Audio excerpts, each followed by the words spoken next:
आज की इस वीडियो में आप लोगों को बताने वाली हूँ कि हम अपने माइलस्टोन 3 डायनामिक ब्लॉगिंग के लिए किस तरीके से लेआउट को क्रिएट करेंगे। लास्ट वीडियो में हमने बात की थी कि इस वेबसाइट को किस तरीके से क्रिएट किया जाएगा। इसके जितने भी फीचर्स थे वो हमने यहाँ पर डिस्कस आउट किए थे। आज हम सीखेंगे कि किस तरीके से आप इसकी डायनामिक राउटिंग को क्रिएट आउट करते हैं। तो चलिए विदाउट वेस्टिंग टाइम अपने फोल्डर की तरफ चलते हैं, फिर मैं आपको पूरा प्रोसेस बताती हूँ इसको कंप्लीट करने के लिए। सबसे पहले मैं आपको यहाँ पर बताती चलूँ कि ये जो हमारी वेबसाइट है इसके लिए आपने एक अदद फोल्डर क्रिएट कर लेना है। मैंने महक डायनामिक ब्लॉग्स के नाम से फोल्डर क्रिएट किया है। आप अपनी मर्जी से किसी भी नाम से इस फोल्डर को क्रिएट आउट कर सकते हैं। इस फोल्डर को ओपन अप कीजिए। ओपन अप करने के बाद आपने टॉप पर जाकर सबसे पहले यहाँ पे कमांड प्रॉम्प्ट को रन करना है, जिसके लिए हम सिंपल CMD का यूज करते हैं। CMD का यूज करने के बाद हम सबसे पहला काम क्या करेंगे, यहाँ पर अपनी Next.js एप्लीकेशन को क्रिएट करेंगे। तो उसके लिए हम यहाँ पे लिखते हैं npx create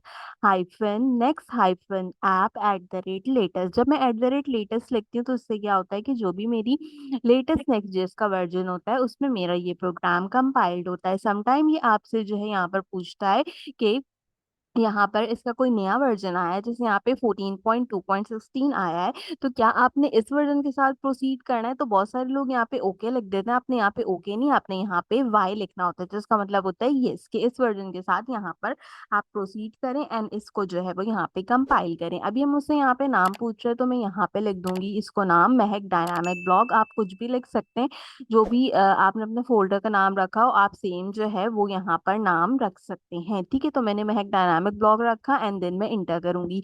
अब यहाँ पे हमारे जितने भी ऑप्शंस होते हैं हम सबको यस करते हैं, सिर्फ लास्ट वाला जो हमारा यहाँ पर ऑप्शन होता है जो कि हमारे पास डिफॉल्ट इंपोर्ट का ऑप्शन होता है, उस ऑप्शन को हम नो सेट आउट करते हैं। देन हम यहाँ पे पूरी इंस्टॉलेशन के प्रोसेस को होने देते हैं। तो चलिए हम वेट करते हैं कि ये पूरा इंस्टॉलेशन का प्रोसेस हो जाए एंड फिर मैं आपको फर्दर इसके बारे में बताती हूँ। अगर आप यहाँ पर लेआउट डायनामिक ब्लॉक का अच्छे तरीके से क्रिएट आउट कर लेंगे तो आगे आपको कोई भी प्रॉब्लम पेश नहीं आएगी। लेकिन अगर आपने जरा सी भी गड़बड़ की इसको क्रिएट आउट करने के लिए और आपकी डायनामिक लिंकिंग थोड़ी सी भी खराब हो गई तो यहाँ पर आपका पूरा ब्लॉग जो है वो डिस्टर्ब हो जाएगा, क्योंकि हम इसको गूगल बेस्ड ब्लॉगिंग की तरीके से क्रिएट आउट करने जा रहे हैं, जो कि गूगल का ऑफिशियल यहाँ पे प्लेटफॉर्म है पूरा का पूरा, जो आपको यहाँ पे सिनेरियो प्रोवाइड करता है ब्लॉगिंग से रिलेटेड। तो उसी को हम क्लोन करने के लिए जा रहे हैं।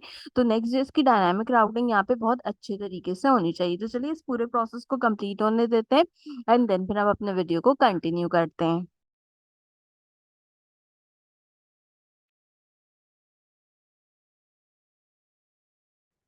यहाँ पे आप देख सकते हैं कि हमारे सारे पैकेजेस इंस्टॉल्ड हो गए हैं। मैं यहाँ पे बताती चलूंगी मेरे प्रोग्राम्स में by default Tailwind CSS installed होती है, तो मैं उसको इंस्टॉल नहीं करती। अगर आपने भी प्रीवियस किसी वर्जन में उसको इंस्टॉल किया है तो वो बाय डिफॉल्ट इंस्टॉल्ड होगी और उसको इंस्टॉल करने की जरूरत पेश नहीं आएगी। लेकिन अगर आप पहली बार मेरे वीडियो फॉलो कर रहे हैं और आपने टेलविंड CSS इंस्टॉल नहीं किया तो टेलविंड CSS की वेबसाइट से उसका कोड लेकर उसे लाजमी इंस्टॉल कर लीजिए। इस पूरे प्रोसेस के बाद आपने सिंपल एक काम करना है जो कि कहलाता है हमारे पास CD एंड CD के बाद में यहाँ पे महक डायनामिक ब्लॉग लिखूंगी, जो कि मैंने अभी यहाँ पर अपने प्रोग्राम का नाम जो था वो कंपाइल किया था। मैं इसको सिंपल लिख के इंटर करूंगी एंड इंटर करने के बाद मैं यहाँ पे सिंपल एक काम करूंगी जो कि कहलाएगा कोड डॉट। जैसे मैं यहाँ पे कोड डॉट करूंगी तो आप देखेंगे मेरा विजुअल स्टूडियो कोड यहाँ पर ओपन अप होकर आ जाएगा। Visual studio code open up होकर आ जाएगा। यहाँ पर मेरे पास मेरे सारे के सारे जो है वो चीजें भी अवेलेबल हो जाएंगी, जिसमें मेरे नोड मॉड्यूल्स है, मेरा SRC है, ऐप है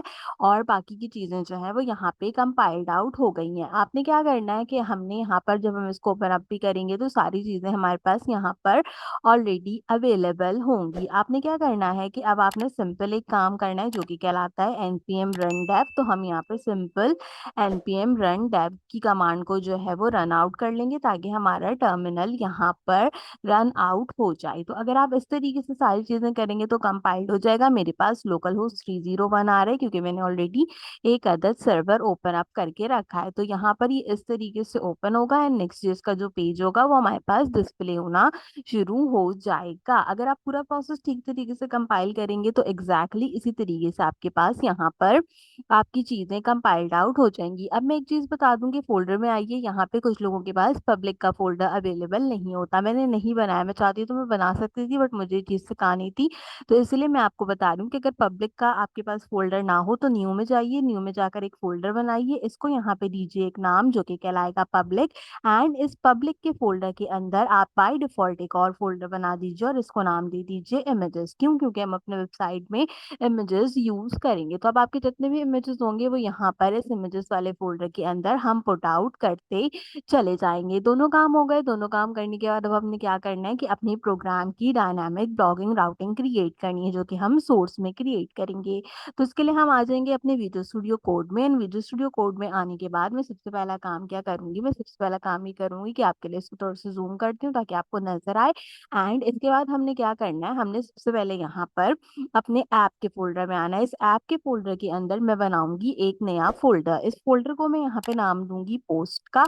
और इस पोस्ट वाले फोल्डर के अंदर जो है वो हम अपनी डायनामिक राउटिंग करेंगे। अब इस पोस्ट वाले फोल्डर के अंदर मैं एक और फोल्डर बनाऊंगी एंड यहाँ पर स्क्वायर ब्रैकेट्स का यूज कर कर एक चीज लिखूंगी जो कि कहलाती है आईडी। आईडी हमने क्या चीज डिफाइन की है, मेरी जो भी पोस्ट होंगी डायनामिक राउटिंग में उनकी जो भी कोई आईडी होगी 1 से लेकर मैं 15 तक यहाँ पे पोस्ट बनाऊंगी तो 1 to 15 आईडीज जो होंगी वो डायनामिक राउटिंग के थ्रू यहाँ पर कंपाइल्ड आउट होंगी। तो ये दोनों फोल्डर्स हम यहाँ पे क्रिएट आउट कर लेंगे। अच्छा, ये याद रखिए कि ये जो आपका page dot T S X है हमारे पास, ये हमारा main page dot T S X है और मुझे एक और page dot T S X बनाना है जो कि होगा मेरी आईडी के फोल्डर के अंदर। तो अब आईडी के अंदर एक नई फाइल बनाएंगे और इसको भी नाम देंगे हम page dot T S x का। ठीक है, यहाँ पर हमने इसको क्रिएट कर लिया। क्रिएट करने के बाद सिंपल आरएफसी करेंगे एंड आरएफसी कर कर यहाँ पर इसको कंपाइल आउट कर लेंगे। और इसको हम यहाँ पे ना मैं थोड़ा सा नाम डिफरेंट कर दूंगी, जैसे मैं इसको नाम दे दूंगी आईडी का। अगर आप आईडी भी चाहें तो आप आईडी दे दें,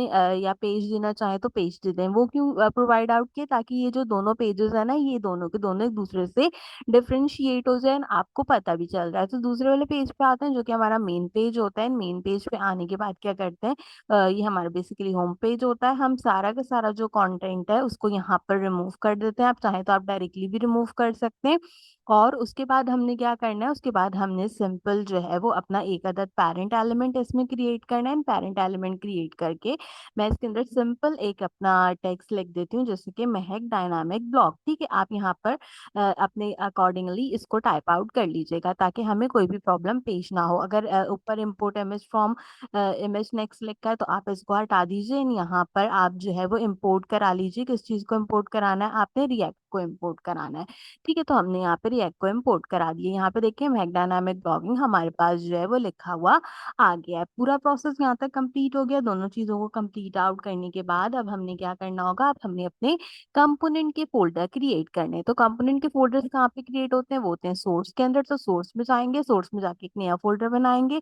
इसको यहाँ पे नाम देंगे हम कंपोनेंट्स का। कंपोनेंट्स के फोल्डर के अंदर भी हम जो है वो एक मेजर फोल्डर क्रिएट करेंगे। आप यूँ समझो कि उसका एक सब मेजर जो फोल्डर है वो क्रिएट करेंगे। उसको मैं यहाँ पे यूजर इंटरफेस का नाम दूंगी। तो हम सिंपल यहाँ पे यू आई लिख देते हैं, इसका मतलब होता है यूजर इंटरफेस। अब हम क्या करते हैं कि इस यूजर इंटरफेस के अंदर थोड़ी सी फाइल्स क्रिएट कर लेते हैं और फिर उसके बाद हम अपने कंपोनेंट्स की फाइल्स को क्रिएट करेंगे। तो यूजर इंटरफेस के अंदर मेरे पास जो जो फाइल्स आएंगी उसके अंदर हमारे पास simple button dot T S X की फाइल जाएगी, card dot T S X की एक फाइल मेरे पास जाएगी यहाँ पर, जो कि हमारी कार्ड से रिलेटेड होगी। एंड साथ में मेरे पास एक और फाइल जाएगी, वो क्या कहलाएगी, वो कहलाएगी input dot T S X. ठीक है, अभी मैंने तीनों फाइल्स बना ली हैं लेकिन तीनों फाइल्स का कंटेंट आपने लाजमी लिखना होगा। यानी कि देखें ये भी एम्प्टी है ना, तो इनको एम्प्टी नहीं रखना है। इसके अंदर आपने आरएफसी करके कंटेंट जरूर लिखना है। ये रिएक्ट की एक्सटेंशन होती है, अगर आप यूज करना चाहें तो उसको यूज कर सकते हैं। अदरवाइज आपने सिंपल टाइप करना हो तो आप सिंपल टाइप भी कर सकते हैं। बहुत सारे बच्चे क्या करते हैं कि वो क्रिएट कर लेते हैं, क्रिएट करने के बाद यहाँ पे इसका जो डिफॉल्ट फंक्शन होता है ना वो नहीं लिखते, तो अक्सर एरर उसमें भी क्रिएट आउट होता है। तो आप जब भी कोई प्रोग्राम क्रिएट करें तो डिफॉल्ट फंक्शन जरूर लिखें ताकि जो आपकी पूरी राउटिंग है,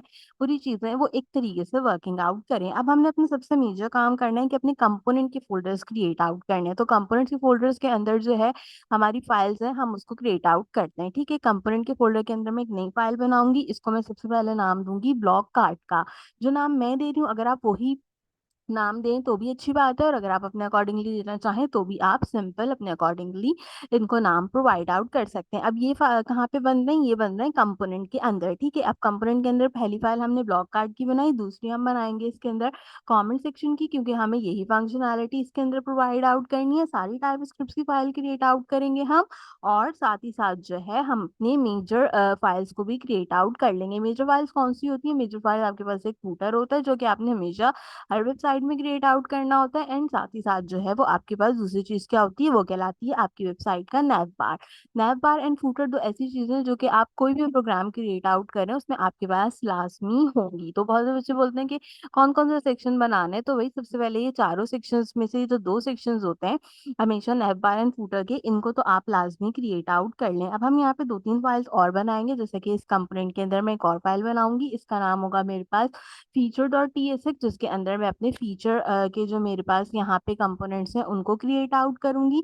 इसके साथ साथ यहाँ पर हम एक और जो है वो फाइल बनाएंगे, इसका मैं नाम यहाँ पे दूंगी mega dot T S x. मैंने वीडियो के शुरू में बताया था कि मैं आपको एक नई फीचर से रिलेटेड जो है वो चीज़ें सिखाने जा रही हूँ, तो जिसके अंदर मैं काफ़ी डिफरेंट डिफरेंट टाइप की आपको चीज़ें सिखाऊंगी, तो इसलिए फाइल्स के नाम जो है वो काफ़ी ज़्यादा डिफरेंट है। Last but not the least मुझे एक और फाइल क्रिएट आउट करनी है जो कि आखिरी फाइल होगी, और ये कहलाएगी ऑथर कार्ड की फाइल। हमने अपने ब्लॉग के अंदर ऑथर कार्ड को भी ऐड आउट किया है, तो हमने यहाँ पर ऑथर कार्ड की फाइल को भी क्रिएट आउट कर लिया। इन सारी फाइल्स को हमने जो है वो कंपोनेंट के फोल्डर में क्रिएट आउट किया है। मैं आपको यहाँ पे फोल्डर स्ट्रक्चर से भी दिखा देती हूँ। देखिए हम एसआरसी में है, एसआरसी में हमारे पास एक फोल्डर है ऐप, उस ऐप में हमारे पास था क्या चीज, उसमें था मेरे पास कंपोनेंट। इस कंपोनेंट में मैंने author card, blog, comment section, feature, footer, mega and nav bar को क्रिएट किया है।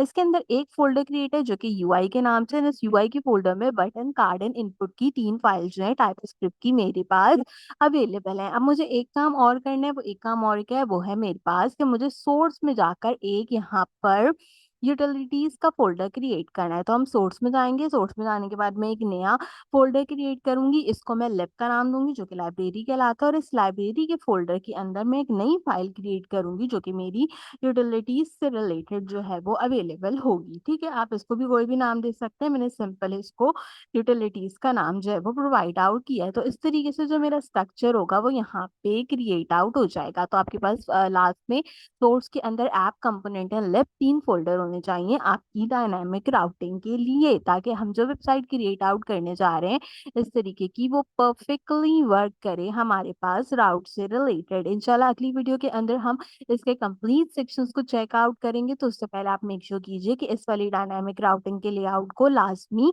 कंप्लीट कर लीजिए। आज की वीडियो के लिए बस इतना ही। अगर आपने अब तक मेरे चैनल से ई कॉमर्स वेबसाइट की सीरीज, फिग्मा की सीरीज को चेकआउट नहीं किया, अपना पोर्टफोलियो भी नहीं बनाया है, तो मेक श्योर कीजिए कि उसे भी लाजमी कंपाइल कर लीजिए। आपके पास ई कॉमर्स की वेबसाइट होना जरूरी है, ताकि अगर आप मेरे चैनल से 4 एंड 5 माइलस्टोन्स को भी इसी तरीके से सॉल्व आउट करें तो आपका हाफ ऑफ द हाफ काम ऑलरेडी हो चुका हो। तो आज की वीडियो के लिए बस इतना ही। आपसे मुलाकात करूंगी अगले वीडियो में किसी और अच्छे टॉपिक के साथ। तब तक के लिए मुझे दीजिए इजाजत।